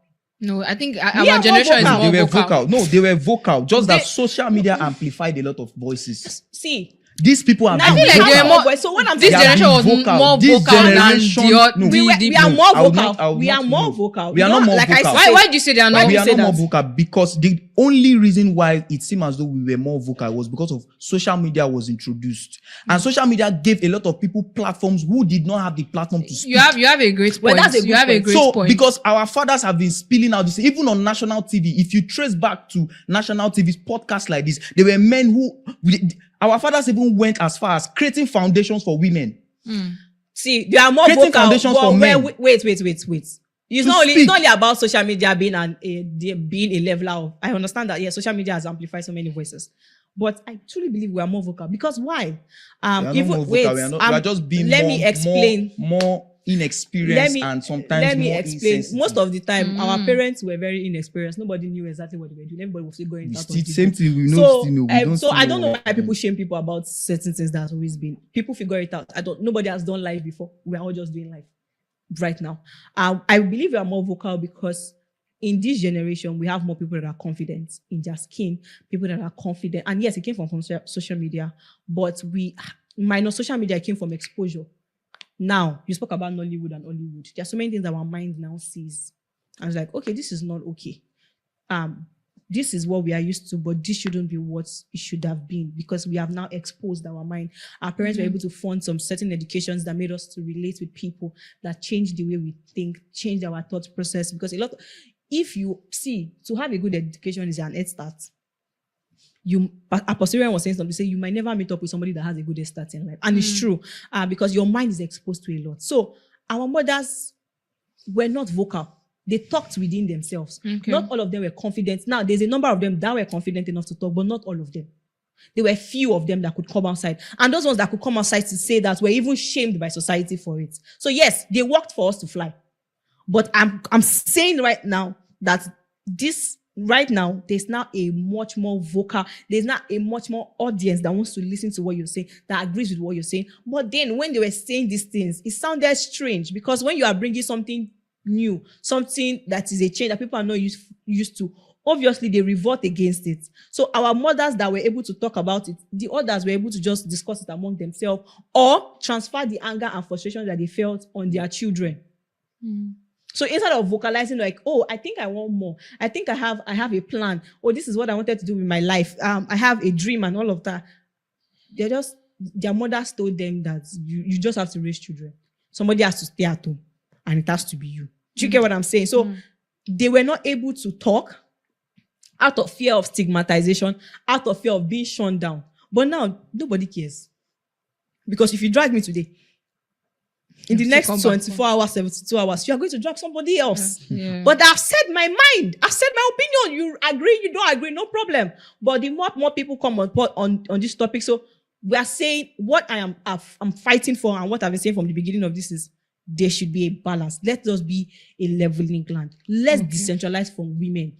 This is the reason why the women are the ones that are even doing good. And most of these men in this so-called marriage thing that we are saying, because we are focusing so much. Like you said, who is raising these men? We are not even paying attention. Feminism focuses on the male child too.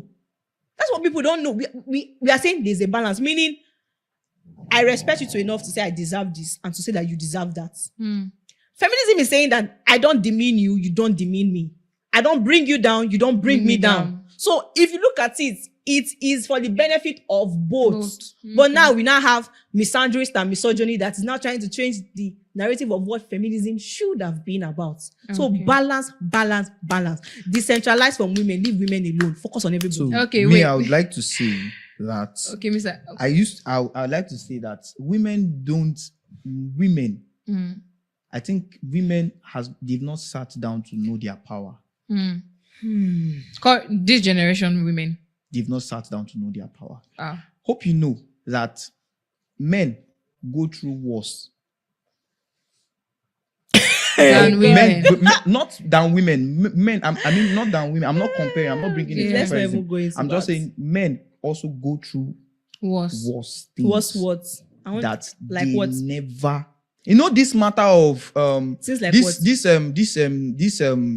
recent ongoing topic about a woman not being submissive and a woman not being submissive. It's just recently that men are voicing out, because when they started seeing that, it seemed as though the women were the one that they were always throwing the tantrum to the men, that men are maltreating or men are saying things. Men started voicing out that this is the reason. Now, why I said that women don't know their power is because you have to no man wants to be with his opposite gender. Yeah. No man wants to be with his opposite gender. Man wants to be in love with his opposite gender. His opposite gender or with his gender? With his opposite his gender, sorry, not his opposite gender, sorry. Now, when a woman, now I strongly, if this is the narrative of what feminism is, I would say 60% I can strongly say, let this thing fly. Which I know that some people will still go extreme. Some women will still go extreme, because women and men will always be extreme. Yeah. Do you understand? Now, they are better. You see, I don't know if it was me and my brother or somebody were discussing, and we're saying that, see where I am. I watch my mom do things to my dad. Sometimes my dad, the way he feels that even not be me they marry, not be me, it's not me they are doing to, but sometimes there are some things that somebody will just do and you just feel like, wow. She kind of videos. Yeah. Do you understand? Women don't really know their power. And if a woman, any woman that you see that has gotten to unlock her powers in a marriage, go and look at that woman. So what would you say? Can you list those? The problem is to unlock the power before marriage. That's where the issue is coming. Because you cannot unlock your powers, or you cannot unlock your potentials by trying to drag positions with the man. Now, there are better ways you can see. I tell you, a reasonable man, can push his wife to any length. If she can just unlock her powers. Now the question is, what are those powers? So I'll give you an example. She made mention of something that I'm a boss. I'm your boss in the office You have as a woman, to submit. and you have to submit. Yeah. Now, you Within understand the that confines of within the the office. confines of the office, that's beautiful because there's a system and a structure. Well, that you are a boss as a woman, there are ways you speak to a man. No, I'm serious. You can laugh. I was but there are expecting ways- this. Like I there are was ways- praying in my there are heart ways that you I speak to a mentioned this man. because I really want to speak on this. There are ways You will speak. there are ways Let you him speak to a man, not just a man. There are ways you speak to a human being. Now, both male and female have ego. Mm. There are ways you speak to a human being that will have ego in them. Most male aspect of them, what the feedback get may not be appeasing to you. Do you understand? Now, I'm not in support of a man getting to that point whereby you now have to make it open that don't you know I'm a man. That's you being insensitive. You already standing, already shows you're a man. Do you understand? So it's just a childish thing I'm a that man. Now men can't you do, see that that I'm a don't man? you see you're a man. For you to say, open your mouth and say, don't you see that you're a man? It's like you're trying to buy back your identity. You are a man. She does not, whether she admits it or not, she cannot change the fact that you are a man. Do you understand me? Now, as a boss, you are a boss. Now, I'm not saying that you should pamper, or when you are you have been given a particular task and it's not delivered the way you want it. I'm not saying that you should. I was listening to one woman, I've forgotten her name now, and she said something. She said when they made her the MD of a bank, the bank she was working, I've forgotten the woman. I used to use that woman's clip very well. I used to watch her. She said something. She said when she got into the room, there were men there. You see, a woman, I think I've heard that story before. a woman, yes, Ibukun Awoshika. A woman can actually lead a man if only she can just understand that. Hello, beautiful people. The word POUR is an acronym for passing over opportunities repeatedly. And I've said it over and over again. It is better to be prepared, waiting for opportunities, than for opportunities to come and meet you unprepared. October 2025, we did the pre-launch of the Madiba Palm Tree Farm. We launched at that point for those that believed in us, and a couple, Mr. and Mrs. Thomas, bought 10 hectares. You heard me right, 10 hectares at the pre-launch level. In less than 1 year, when we launched in January 2026, their investment has already given them 50% return in less than 5 months. Guess what will happen? By the time we're done with this launch offer, by the middle of the year, we're looking at May, June 2026, we're going to be increasing the price of the Madiba Palm Tree Farm. So if you are listening to me right now, don't allow this opportunity to pass you by. Take advantage of the opportunity now to lock down your portion of 1 acre, 1 hectare, 10 acre, 10 hectares. If you have money sitting down in the bank, instead of doing cash banking, come do land banking and come do palm tree farm. So we want everyone listening to me right now to take advantage of this opportunity. You don't want to look back and say, and I heard when the land was 4 million. I heard when it was 6 million. And then now they will tell you it's 20 million. We're going to be planting. The nursery is ready. The farm is ready. So you are plugging into something that is on the way to producing. So we look forward to welcoming you. I'm Olumide Emmanuel, and I approve this message. There is a part whereby you just have to be a woman. But the part whereby you want to say, okay, what women in this generation are doing like that, they want to be a woman with a little spice of a man. They want to be a woman with adding a little spice of a man. No, you can't do that. Two captains can't be in the same boat. One person, and there is enough strength. A woman has enough power than a man. A woman has a lot of advantage over a man. I don't know if you understand me. Now, this woman mentioned that when she got into the bank, the right thing to do was to go and just sit on her seat because she has been given the position. But there was something she did. And that thing, as little as that thing is, brought her to where she is today. Brought her to where she is? No, it was part of what contributed to where she is. Because, there are people, one of my mentors used to say that you need to have voice in the boardroom, and you also need to have voice in the bedroom. Mm. Do you understand? There are voices that will speak for you in the boardroom. And I'm not saying this thing to only women, but men too. A man, you are a man, and you want to be a man and also have a little spice of a woman. You are being insensitive. Be a man, and a woman be a woman. You don't, it is not written anywhere that you impose leadership. If you have to, as a woman, I feel like if you have to fight to be heard, it means that you don't even know your worth. You don't know your value. If you have to fight for people to accept your be a woman. Just be a woman. See, the only thing, that's why most of the time that I've become a fan of saying things that, for the fact that everybody is doing something wrong and it seems as though it is accepted, does not mean that's the right way to do it.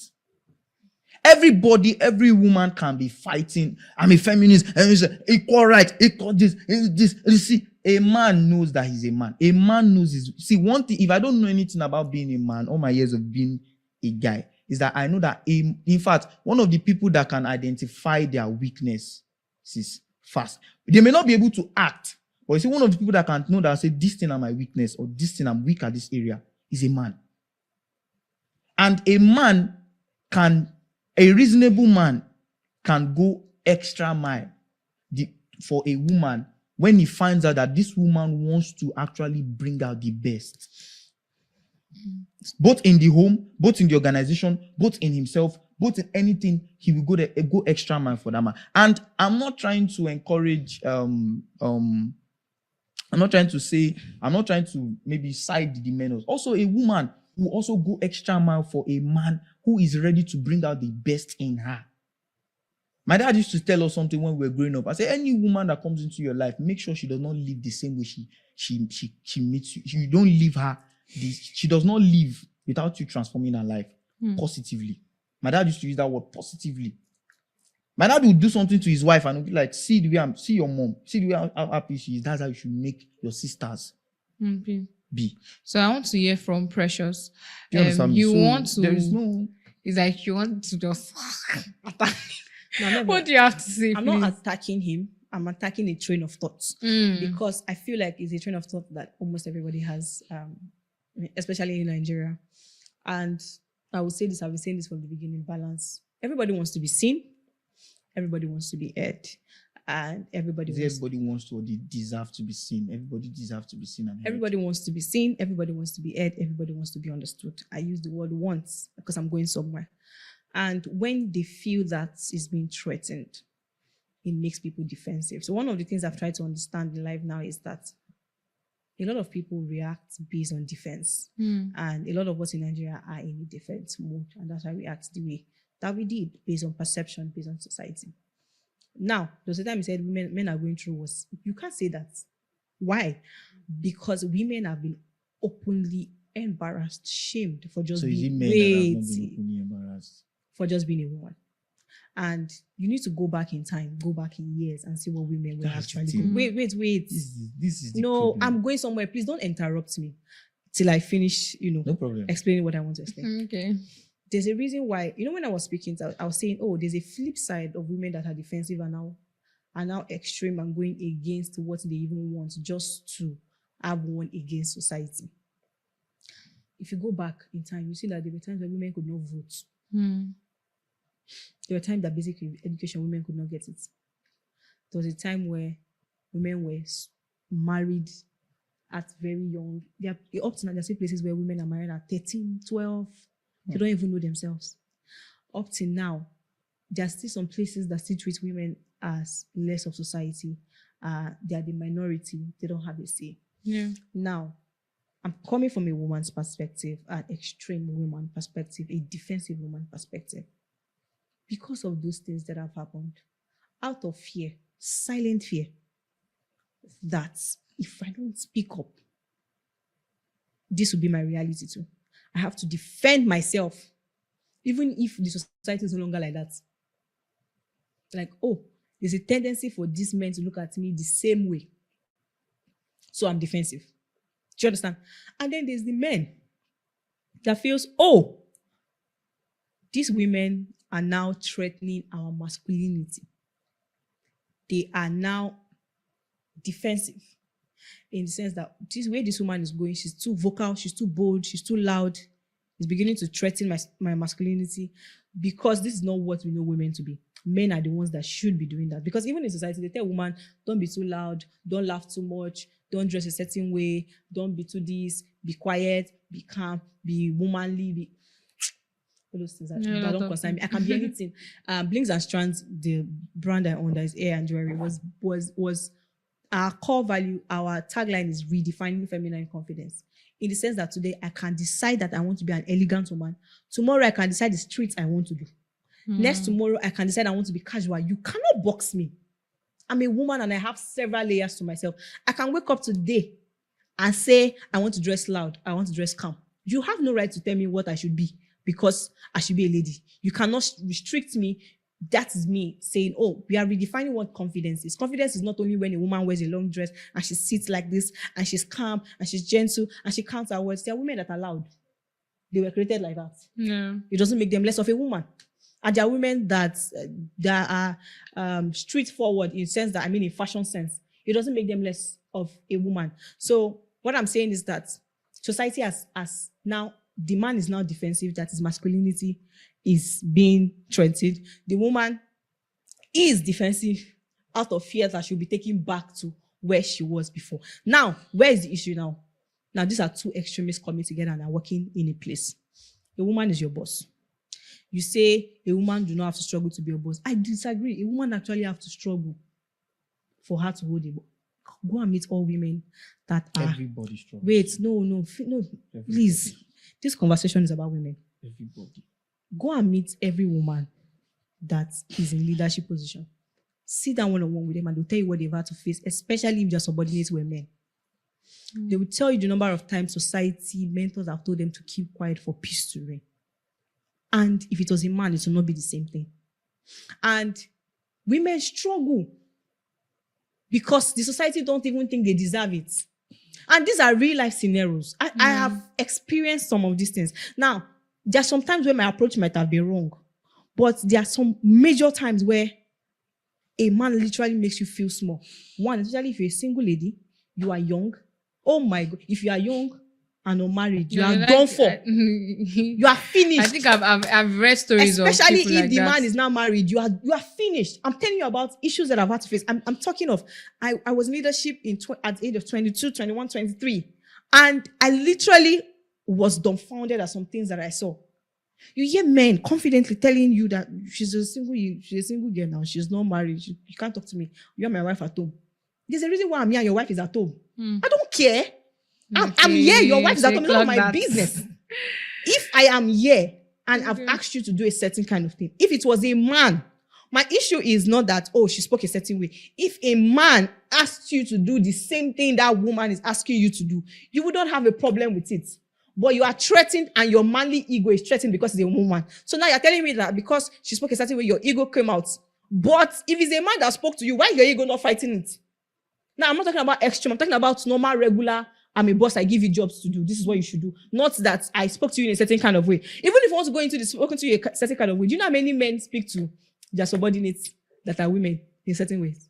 And women cannot do anything because they tell you, no, it's politics. No, it's wisdom. As a woman, you keep quiet. You don't revert back. It's your boss. So why is nobody telling the man, she's your boss, don't say anything? Why does the man have to say, oh, I'm a man, you don't talk to me like that?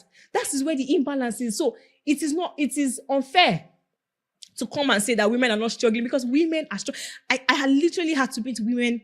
I sat women down. How are you doing it? Because I'm going crazy. And they started telling me, it's everywhere, every woman. Sometimes men are allowed to learn on the job.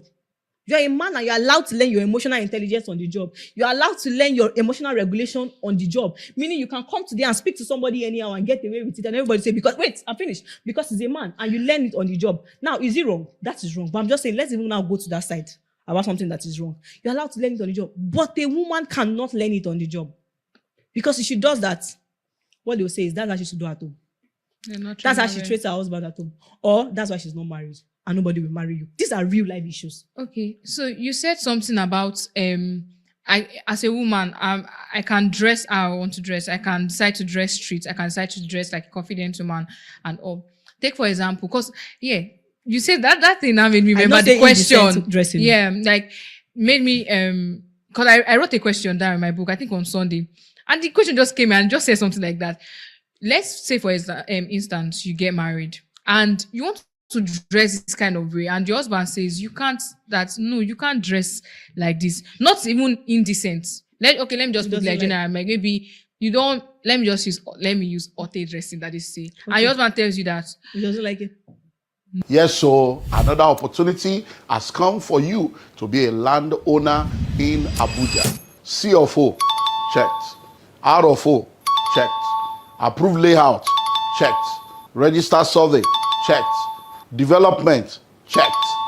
Listing and listing well. The Genesis Estate Abuja is one of the hottest land you can ever be a part of right now. In Genesis Estate Abuja, we have almost 50 buildings that have already been developed that is awaiting you to come by and move in. And guess what? We've just signed an agreement to begin 500 housing units along with a government agency. So buying a land in Genesis Estate in Abuja is no more something you need to delay on.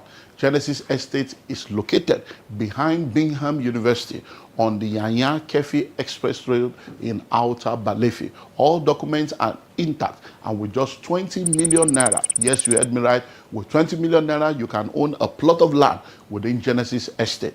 That 20 million covers for the land, it covers for your developmental levy, it covers for infrastructural due, it covers for all your documentation, no hidden fee, and guess what? We give you 90 days to make the payment. Only 70 plots available.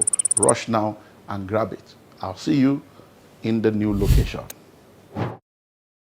No, you can't. What are you supposed to change for your husband? So before I get to that question, to finish this on the job. So why I started with some people, everybody's defensive is the sense that, so now a woman is coming to the office and she already feels that her position is threatened.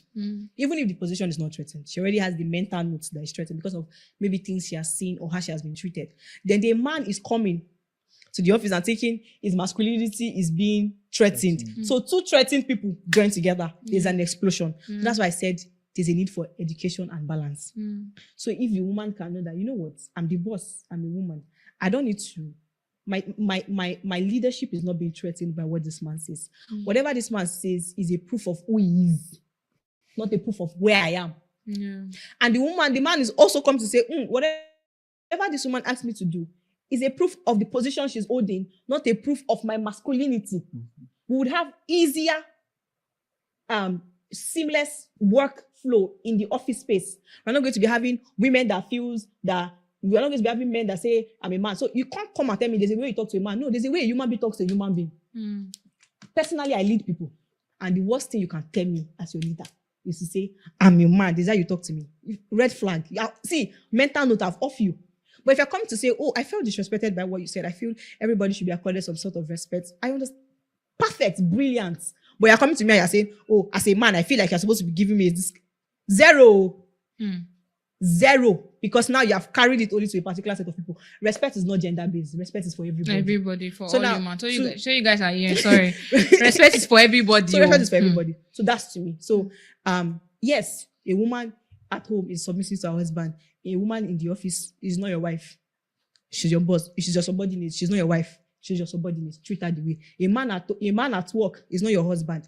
He's your boss. You treat him accordingly. If he's your subordinate, he's not your husband. He's not your younger brother. He's not your son. You treat him like a human being that is accorded respect. Both parties will not have problem. Everybody will peace. So if everybody can come from a place of defenseless and come to a place, that's why I say feminism. Feminism is literally the antidote to all of these things. Now, to answer the question of your husband is, you marry a man and says doesn't want to redress. Now, please, when I say you can dress the way you dress, I don't mean to dress indecently. Obviously, I'm a believer because of my beliefs.